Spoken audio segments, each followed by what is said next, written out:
Assalamualaikum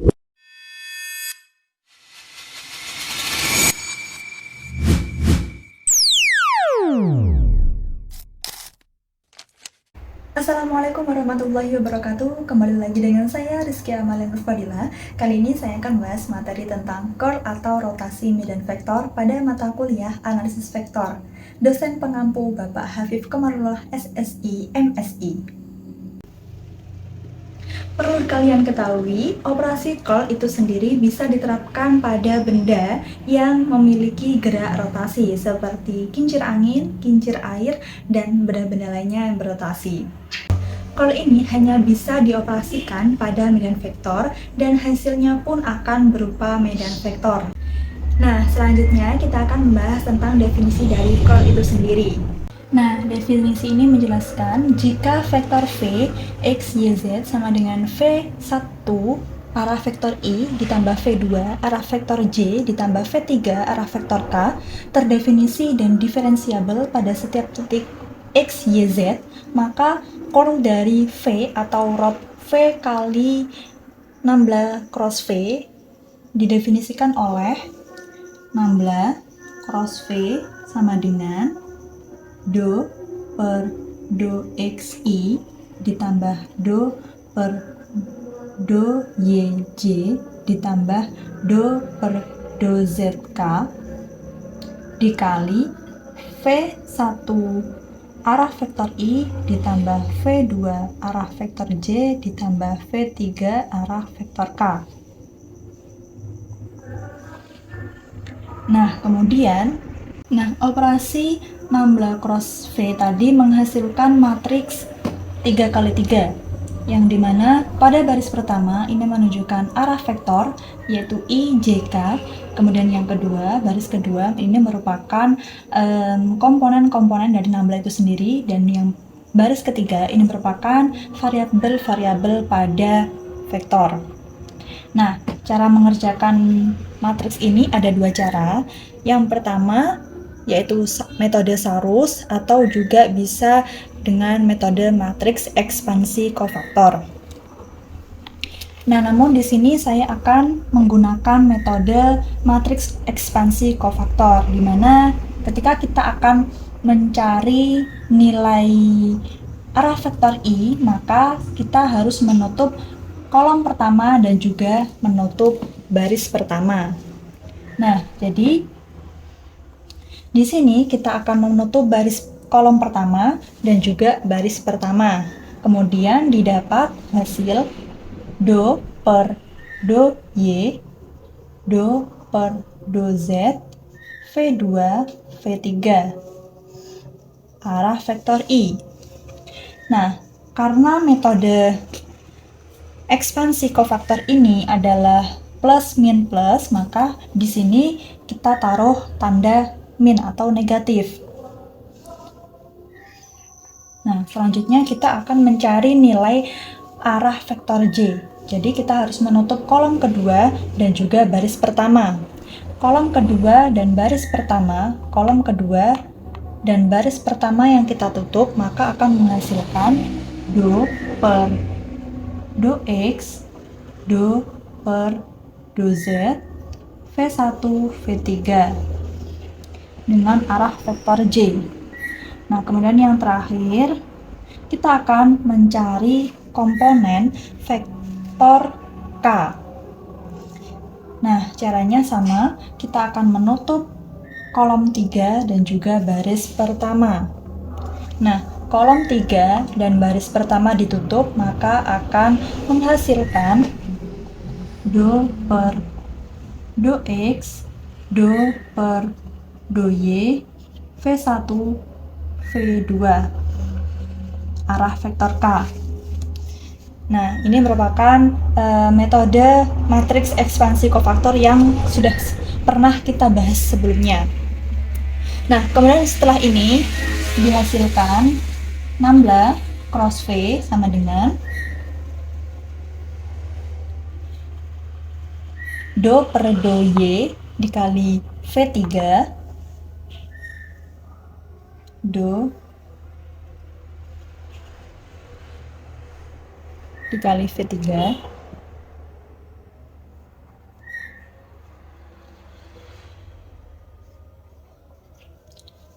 kemudian dikurangi do per do Z dikali V2.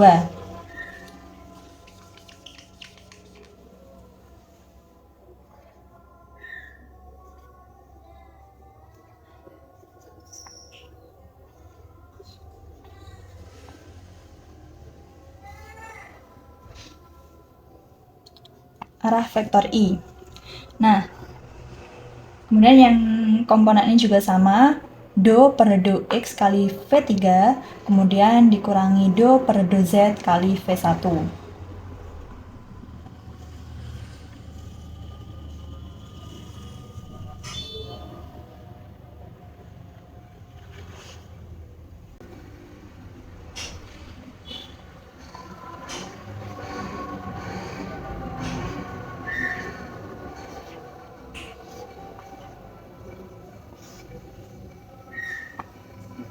Kemudian ditambah dengan komponen K. Do per do X dikali V2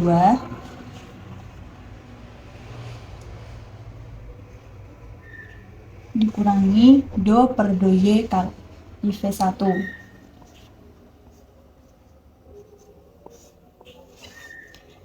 Nah, jadi seperti ini hasil dari definisi curl atau rotasi medan vektor. Nah, di sini ada soal diberikan medan vektor F sama dengan 2xy kuadrat arah vektor I ditambah xyz arah vektor J ditambah yz kuadrat arah vektor K. Tentukanlah nambla cross V pada titik P012.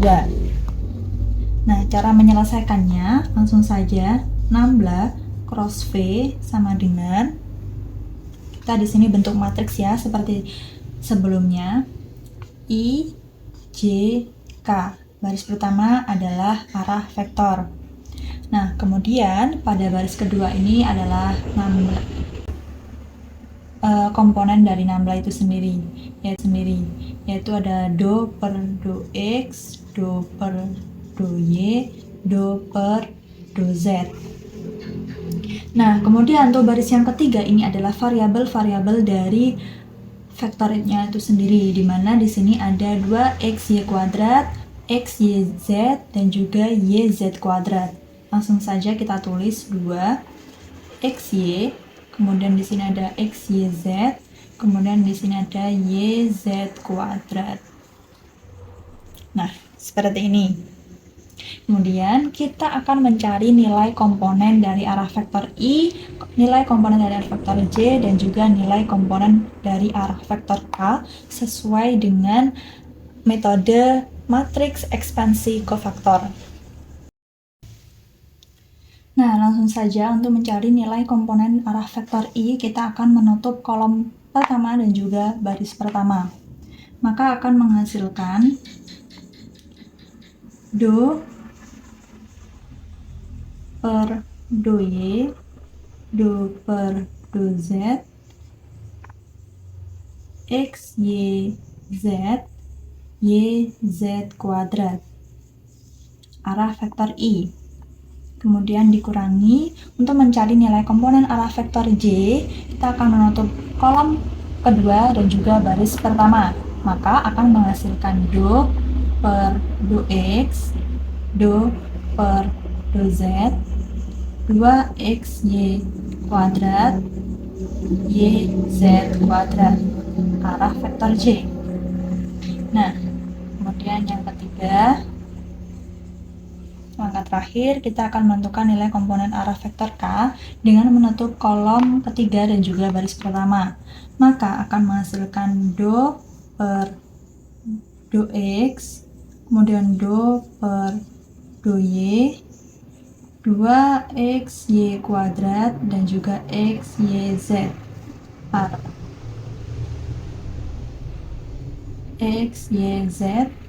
arah vektor K.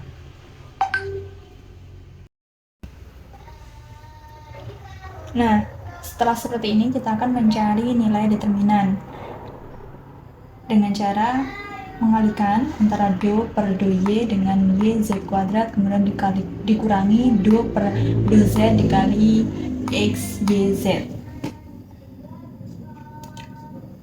Komponen arah vektor i do kali y z kuadrat per do y dikurangi, maaf ini mungkin terlalu besar ya, saya perkecil.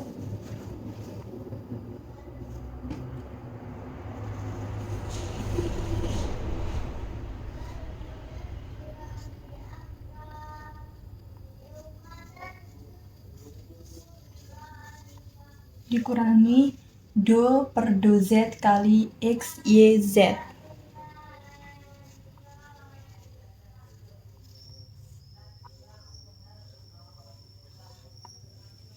Nah, seperti ini. Kemudian untuk komponen arah vektor J juga sama, dimana kita akan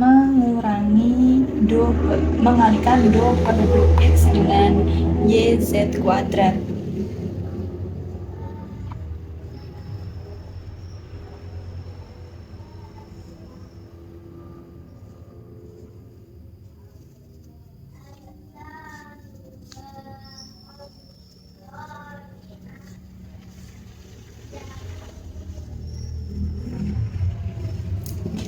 Nah, sekarang untuk nilai komponen arah vektor K,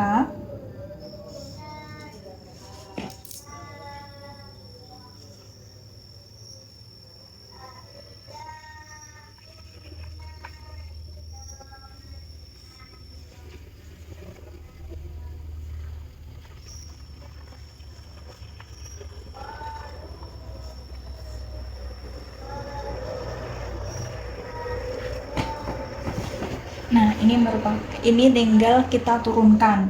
Jadi do kali y z kuadrat kita turunkan dengan do y. Nah, kemudian dikurangi dengan do dikali x y z, kita turunkan dengan do z. Kemudian untuk komponen arah vektor J juga sama. Di sini ada do kali y z kuadrat, kita akan menurunkan dengan do x. Nah, kemudian dikurangi do 2xy kuadrat, kita akan turunkan dengan do z. Untuk komponen arah vektor K, kita akan menurunkan do kali x y z dengan do x, kemudian dikurangi do kali 2xy kuadrat dengan do y. Nah, untuk hasilnya, selanjutnya kita akan menurunkan parsial-parsial yang ada di sini. Yang pertama, do y z kuadrat kita turunkan dengan do y, maka diperoleh komponen i adalah z kuadrat. Nah, kemudian do x y z kita turunkan dengan do z, maka diperoleh x y. Nah, untuk yang J, komponen J ini, do y z kuadrat kita turunkan dengan do x. Nah, karena tidak ada x, maka hasilnya adalah 0. Nah, kemudian selanjutnya juga sama, do 2xy kuadrat kita turunkan dengan do z. Karena di sini tidak ada z yang bisa diturunkan dengan do z, maka hasilnya juga 0. Nah, untuk nilai K, do x, y, z kita turunkan dengan do x, maka hasilnya di sini adalah y, z. Nah, selanjutnya di sini adalah do 2xy kuadrat kita turunkan dengan do y, maka hasilnya adalah 4xy. Nah, selanjutnya karena titik P tadi itu 0, 1, 2, maka kita akan substitusikan nilai 0, 1, 2 ini pada variabel-variabel yang ada di komponen-komponen, di mana I ini kan Z, berarti Z itu 2. Nah, 2 kuadrat adalah 4. Kemudian X, Y, X-nya 0, Y-nya 1. 0 kali 1 adalah 0. karena J-nya ini 0, tidak memiliki hasil turunan, maka tidak perlu ditulis. Langsung saja pada K. YZ, Y-nya 1, Z-nya 2. 1 dikali 2 menghasilkan 2. Kemudian 4, X-nya 0, Y-nya 1, 4 kali 0 kali 1 sama dengan 0. Maka diperoleh 4I plus 2K. Hasil dari Nambla cross V pada titik P012. Nah, jangan lupa patut diingat bahwa ekspansi determinan dari operator do per do X, do per do Y, dan juga do per do Z itu harus mendahului V1, V2, dan juga V3. Kesimpulannya, curl atau rotasi medan vektor ini merupakan konsep penting dalam analisis vektor yang digunakan untuk mengetahui kecenderungan suatu medan vektor yang berputar di sekitar titik. Nah, dengan kalian memahami curl ini, analisis terhadap fenomena fisika lainnya seperti medan listrik, medan magnetik, ataupun aliran fluida dapat dikaji secara lebih mendalam. Sehingga konsep ini menjadi salah satu bagian penting atau menjadi dasar dalam kajian ilmu matematika, fisika, dan juga ilmu teknik. Itu saja pemaparan materi dari saya. Terima kasih. Wassalamualaikum warahmatullahi wabarakatuh.